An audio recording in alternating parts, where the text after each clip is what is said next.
This meeting is being recorded.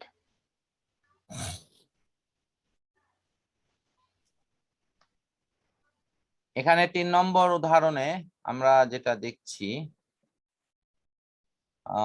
আগের 2 নম্বরটা একটু দেখি আগে 2 নম্বরে কি কি আছে।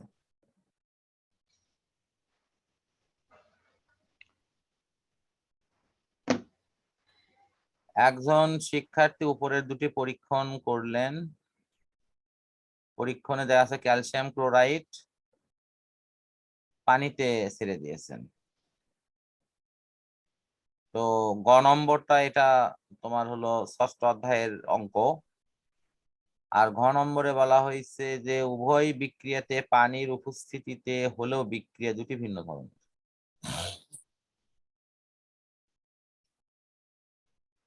তো এখানে ক্যালসিয়াম ক্লোরাইড দেওয়া হচ্ছে পানির মধ্যে, আর এখানে দেওয়া হচ্ছে অ্যালুমিনিয়াম ক্লোরাইড পানির মধ্যে।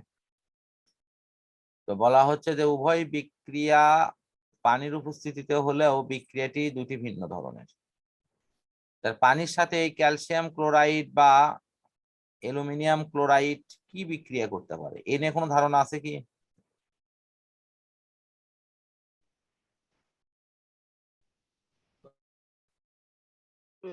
প্রশ্নটা বুঝতে পারিনি স্যার।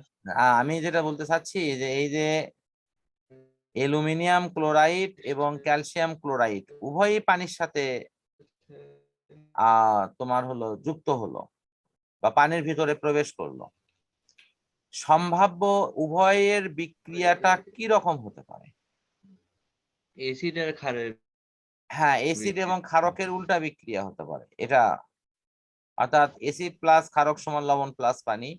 এখানে লবণ প্লাস পানি সমান অ্যাসিড প্লাস ক্ষারক।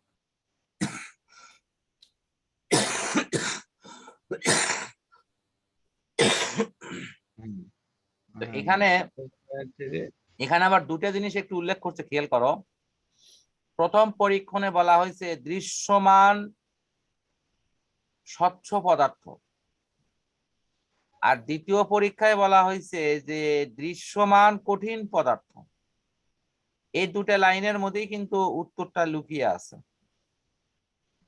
তার মানে একটা বিক্রিয়াতে তোমার পানির সাথে যুক্ত হয়েছে, আর একটা বিক্রিয়া শুধু পানিকে ক্যালাসন তৈরিতে, ক্যালাস পানি তৈরিতে ব্যবহার করা হয়েছে। তো আমরা দেখি আগে কোন বিক্রিয়াটা কিভাবে কার্যক্রমে অংশ নিয়েছে। তো এই যে প্রশমন বিক্রিয়া ঠিক বিপরীতে, দেখো অ্যাসিড, এটা হলো অ্যাসিড প্লাস হলো ক্ষারক সমান লবণ প্লাস পানি। আমরা তো এই বিক্রিয়াটা করে অভ্যস্ত, অর্থাৎ এই তীর চিহ্নকে খালি যদি ঘুরায় দেয় তাহলে এটাই হবে।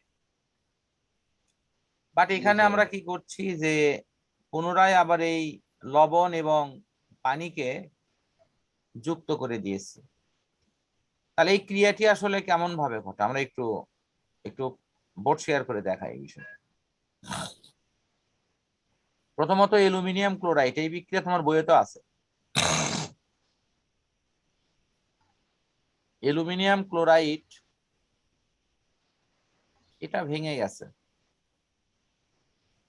ভেঙে গিয়ে অ্যালুমিনিয়াম আয়ন, এই তো aluminium ion plus chloride ion তৈরি হয়েছে। আর অন্যদিকে পানি,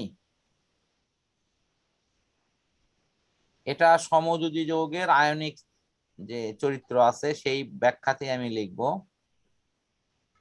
যে এটা আমরা দুইটা অংশে পাচ্ছি।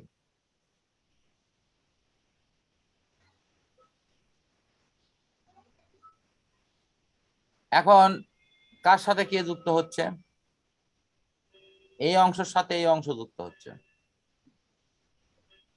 দ্বিতীয় কার সাথে কে যুক্ত হচ্ছে? হাইড্রোজেনের সাথে এই যে হাইড্রোজেনের সাথে ক্লোরিন, এই ক্লোরিন অংশ যুক্ত হচ্ছে। তাহলে আমরা একটু সেটাই লিখি এখানে।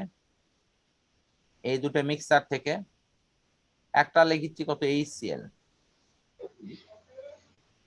প্লাস আরেকটাতে কি লিখবো?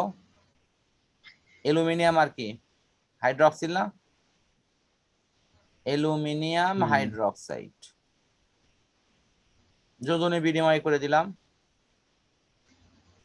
তাহলে যোজনে বিনিময় করলে এখানে কত হবে? 3। দেখো এক প্রকার কিন্তু আমরা বলতে পারি যে পারস্পরিক বিনিময় বিক্রিয়ার মতো কিছু ঘটলো। অন্যদিকে পরের যে বিক্রিয়াটি আছে সেখানে বিক্রিয়ার এই যে উদ্দীপকটা খেয়াল করো, উদ্দীপকে বলা হয়েছে দৃশ্যমান কঠিন পদার্থ এখানে আছেই। কঠিন পদার্থ আর এখানে স্বচ্ছ পদার্থ মানে কি? স্বচ্ছ পদার্থ মানে এটা পদার্থকে দেখা যাচ্ছে কিন্তু পানির সাথে মিশে গেছে। পানির সাথে যেটা মিশে গেছে, পানি কি কালার? অনেকে কিন্তু লেখে কয় পানি সাদা কালার। তোমরা কি লিখবা? পানি কি সাদা কালার? না স্যার, পানি কি কালার? বর্ণহীন। পানি হলো স্বচ্ছ বর্ণহীন। এবং পানি হলো কি স্বচ্ছ এবং বর্ণহীন। ইয়েস, ঠিক আছে। এই যে দেখো লেখা আছে স্বচ্ছ পদার্থ দৃশ্যমান, তার মানে এটা পানির সাথে মিশে গেছে।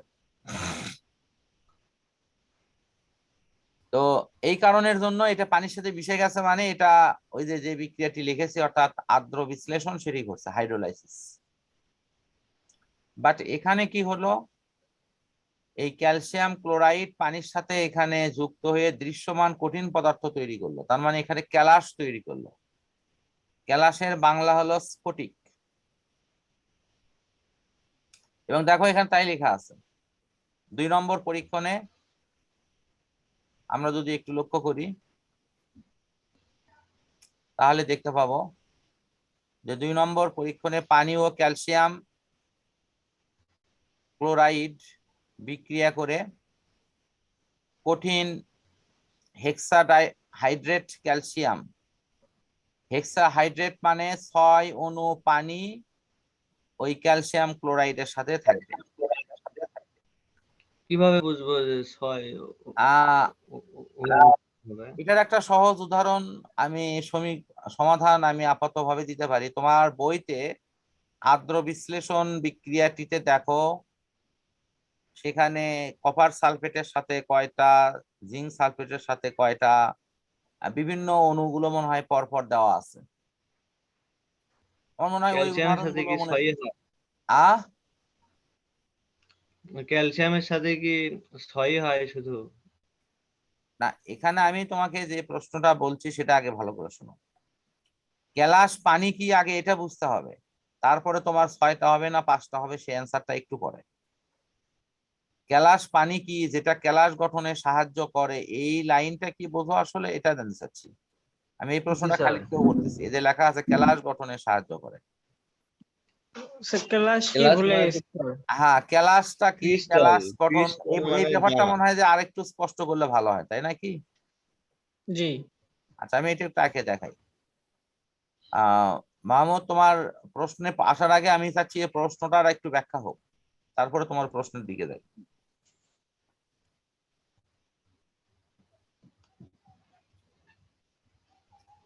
আমরা নিশ্চয়ই মিসিরির দানা দেখেছি, কিছুটা এই টাইপের ষড়ভুজ পঞ্চভুজ এই টাইপের একটা গঠন কিন্তু আছে। দেখো এই টাইপের মিসিরির দানা যখন ওখান থেকে মানে দেখা যায় তখন এই টাইপের একটা গঠন মনে হয়। একেবারে সেম যে এই টাইপ আমি সেটাও বোঝাচ্ছি না, কিন্তু দেখে অনেকটা এরকম লাগে, যেমন হচ্ছে যে এই ধরনের ষড়ভুজ বা পঞ্চভুজ আকৃতির একটা গঠন সেখানে আছে। তা আমার কথা হলো যে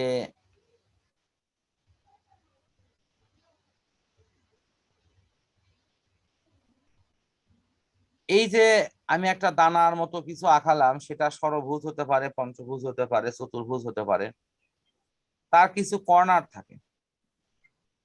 এই যে এটা একটা কর্নার, এটা একটা কর্নার, এটা একটা কর্নার, এরকম কিছু কর্নার থাকে। এই কর্নারে কিন্তু অণুগুলোর কাঠামো গুলো অবস্থান করে। এখন এই ক্যালাস গঠনের সময় দেখা যাচ্ছে যে কোন কর্নারে শুধু H2O পানিকে বসায় দেওয়া হচ্ছে, তো তুমি ওখানে চুপচাপ বসো, হয়তো এই জায়গাতে এসে আবার পানিকে বসে দেওয়া হচ্ছে। এখন প্রত্যেকটা পদার্থের এইরকম আণবিক গঠন কিন্তু ভিন্ন ভিন্ন। এটা জৈব, যারা তোমার এই বিষয়ে রিসার্চ করে তারা কিন্তু এই গঠনগুলোর উপর ভিত্তি করে তাদের রিসার্চের ফলাফলে যখন দেখে যে কার সাথে কয়টি অণু যুক্ত হতে হয়ে এই ক্যালাসটি তৈরি করে, তারা সেই সংখ্যাটি কিন্তু সেখানে বসে দেয়।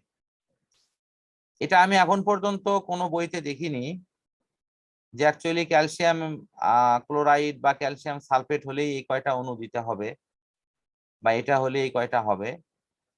এটা সুনির্দিষ্ট কোনো বিশেষ রুলস থাকতে পারে, বাট আমি এখন পর্যন্ত দেখিনি। আমি এক্ষেত্রে পরামর্শ দেব যে তোমার মূল বইতে যে কয়টি উদাহরণ আছে, বেশ কয়েকটা উদাহরণ কিন্তু আছে, এটা সহ বিভিন্ন বোর্ডে আসা কোনো নৈবেত্তিক প্রশ্নে যদি আমরা ক্লাস অংশটি পেয়ে যাই, এই উদাহরণগুলো মোটামুটি আয়ত্ত রাখলেই আশা করি যে তোমার মূল পরীক্ষাগুলো ইনশাল্লাহ পার হওয়া যাবে। যেমন এই যে পটাশ অ্যালাম ফিটকেরির কথা বলছি, যেখানে 24 অণু পানি থাকে। তো এখানে 2টা লবণ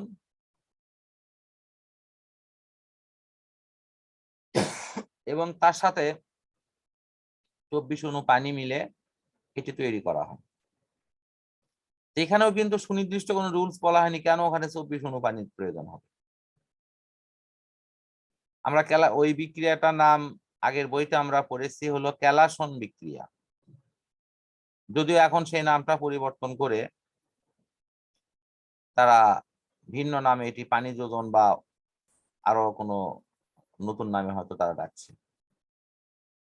সে কারণের জন্য আমি বলবো যে একই জিনিসেরই ভিন্ন ভিন্ন নাম ভিন্ন ভিন্ন বইতে কিন্তু ব্যবহার করা হয়, তবে ওই রুলস গুলো তারা ওখানে উল্লেখ করেনি যে কোনটাতে কয়টা অণু যুক্ত হবে। তা আমি তোমাদের বলবো যে এই যে ব্লু ভিট্রিয়ল আছে, হোয়াইট ভিট্রিয়ল আছে, তারপরে হলো তোমার গ্রিন ভিট্রিয়ল আছে, এরকম অনেকগুলো ভিট্রিয়ল আছে যেগুলোতে দেখবা যে কোনোটাতে তোমার 5টা অণু যুক্ত হয়েছে, কোনোটাতে 6টা অণু যুক্ত হয়েছে, কোনোটাতে 7টা অণু যুক্ত হয়েছে পানির, এবং সেগুলোর নামও ভিন্ন ভিন্ন আছে। আমার সবচেয়ে ভালো ওয়ে হলো আপাতত এই প্রায় 4-5টা বা 5-6টার মতো উদাহরণ আছে, উদাহরণগুলো মনে রাখো। তো আমরা মনে হয় যে এই সংক্রান্ত বিক্রিয়ার অংশটি এখানেই শেষ করতে পারি। আমরা এখন পরের প্রশ্নে যাবো এর পরবর্তী সেশনে গিয়ে।